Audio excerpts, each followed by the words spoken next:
За 2.1 их 80 төгрөг бид нар хэмнэх гээд төсвийн додтол хийх гээд ингээд сууцгааж байна. Тэгээ би эхлээд энэ төсвийн доктортой байдлын зөвлөлөөс нэг юм асуу гэж бодсон. Энэ та бүхний энэ удаагийн төсвийн додтол дээр та бүхний хийсэн зөвлөмж одоогийн засгийн газрын оруулж ирж байгаа төсвийн додтол дээр нь хэр одоо нийцэж байна. Хэр ойртож байна ер нь. Та нар энэ дээр одоо ямар бодолтой байна? Зориуд би сонсъё гэж ингэж бодож байна. За хоёрдугаарт нь энэ төрийн албан агчдын нэг 14,400-аар цомтох гэдэг энэ зөвөө ер нь бол. Энэ одоо бид нар багаар аль болохоор энэ данхар төрөөсөө ингээд одоо төрийн албан агчдыг энэ одоо хийсвэр тоогоос жоохон багасгаж ингэж одоо явахгүй болохгүй. Ер нь аль нэг газар хэлцээр бол нэг 2-3 л гайгүй ажилтдаг хүн байдаг шүү дээ. Гол ачааллыг авдаг. Бусд нь бол тэгээ нэг аялдан дагалдах, урсгалаар нь явуулах юм маягтай л байдаг юм. Тэгэхээр зэрэг энэ зарим нэг давхарцсан чигүүрүүдийг нэгтгээд зохион байгуулалт явахад бол энэ дээр бол буруу юм байхгүй гэж бодож байна. За нөгөө талдаа бол сая тэр Бадамсүрэн гишүүний хэлсэн тэр орон нутгийн нэмэгдлийг бол хэвээр үлдээгээд явах бол маш чухал асуудал. Яг үндэ бол энийг одоо энэ хөдөө орон нутгад ажиллаж байгаа улсууд бол маш том өшөөрөг болдог. Энийг бол зориуд болсон гэж хэлмээр байгаа. Ялангуяа тэр одоо сумын түвшинд ажилладаг төрийн албан агчид. Энэ манай төрийн албаны зөвлөж гисэн энэ суманд ажиллаж байгаа тэр албан агчдын ажлын байрны тодорхойлтыг одоо хөнгөвчлөх тэр төрийн албаны шалгалтынх нь одоо бас хөнгөн байдлаар ингээд авах тэр имийг бол бас зохион байгуулах хэрэгтэй үнэхээр. Нэг сумын 5 газрын 7-8 хүн л одоо тухайн сумыг баг үндсэнд нь аваа явуулдаг. Тийм л хэмжээнд одоо очсон байгаа зарим сумдууд бол.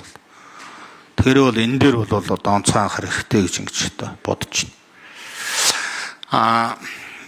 Энэ сангийн амнаас нэг юм асуугаад би энэ амнатын татвараар ер нь одоо энэ Монгол улс хичнээн хэмжээний орлого төвлөрүүлт юм бэ. Эндээс яг айл аймагуд ямар хэмжээтэйгээр нь төвлөрүүлдгийг нэг хэлээд өгөөч. Тэгээд тэр Дундгой аймгийн тэр нэг Эрдэнэс алт ресурс компани хичнээн хэмжээний амнаа төвлөрүүлээд хичнээн хэмжээний орлого төвлөрүүлээд тэгээд одоо нөгөө Дундгой аймаг маань төсөв төвлөрүүлдэг аймаг болчихоо. Энэ дээр нэг тодорхой хариулт өгөөч гэж ингэж хүсэж.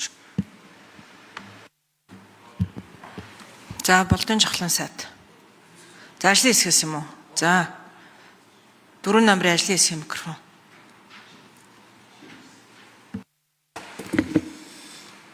За сангийн амны төсвийн бодлого төлөлтийн газрын дарга Санжаад орж. За тэгэхээр нэгдсэн төсвүүдээр бол амнаатас бол нийтдээ бол 5.6 их найд төвлөрдөг. За төвлөрсөн тэнцвэржүүлсэн орлого дээр бол 3.9 их найд төгрөг нь бол төвлөрдөг байгаа. За аймагуудын нийт төсвийн бол үндсэндээ 60 гаруй хувь нь бол зөвхөн Өмнөгов аймгаас амнаат бол төвлөрж байгаа. За дээр нэмээд бол Орхон аймаг, Дорногов аймаг хоёр бол дийлэнх төвлөрж байгаа. За үлдсэн бүх аймагуд бол нийлээд бол 10%-аас доош байгаа. 7-8 орчим хувийн төвлөрж байгаа.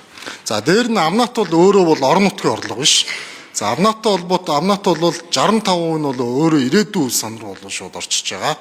За 10% нь бол орон нутгийн хөгжлийн санд орж байгаа. За энэ жилийн үед бол бид нар амнаатыг бол сая тодглоор бол нэлээд бууруулсан. За үүнтэй холбоотойгоор нөгөө 10% нь бол орж байгаа нөгөө орон нутгийн хөгжлийн сан маань бол дагаад буурж байгаа гэсэн үг. Анх батлагдсан орон нутгийн хөгжлийн сан маань бол 599 тэрбум буюу 600 орчим тэрбум төгрөг байсан. За энэ бол 416 тэрбум төгрөг болоод буурчиж байгаа гэсэн. Тэгэхээр аймагуудтай бол тэр хэмжээгээр бол нөлөөлнө. За ялангуяа бол амнаат орон нутгийн хөгжлийн санг бол бид нар сүүлд бол өөрчлөөд илүү амнаат төвлөрүүлсэн аймагт нь бол илүү төвлөрүүлж байгаа. За аймагт бол илүү их нөлөөлж байгаа нь бол аж ахуй нэгжийн орлогын албан дотор байгаа. За аж ахуй нэгжийн орлогын албан доторын бол 40-с дээш хувь бол олон жилийн дунджаар 40-с дээш хувь нь бол уул уурхаатай бол өөрөө холбоотой байгаа. Тэгэхээр уул уурхаа сайн явж байгаа аймагуудад тухайн аймагаас нь орж ирсэн орлогын нь аж ахуй нэгжийн орлогын албан доторын 40%-ийг буцааж өгөөд олгоод явж байгаа ийм зарчим бол үлчиж байгаа. За энэ бол аймагуд дээр бол шууд орлогод нь бол нөлөөлөд явж байгаа. Яг тухайлан Дундгов аймгийн хувьд бол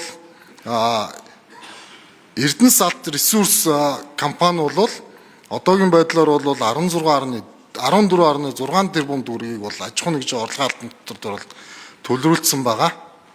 Тэгээд энэ нь бол одоо энэ оны эхэнд бол бид төлөвлөж исэн одоо орлогоосоо бол даваад гарсан ийм байдалтай байгаа Дундгов аймагт.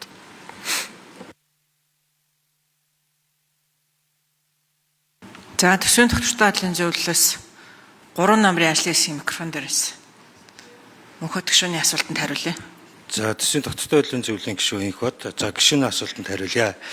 За бид нар та бүхэн санаж байгаа 2024 оны 12 дугаар сарын 8-нд 2025 оны төсвийн төслийг хэлэлцээд улсын их хурлаар баталсан.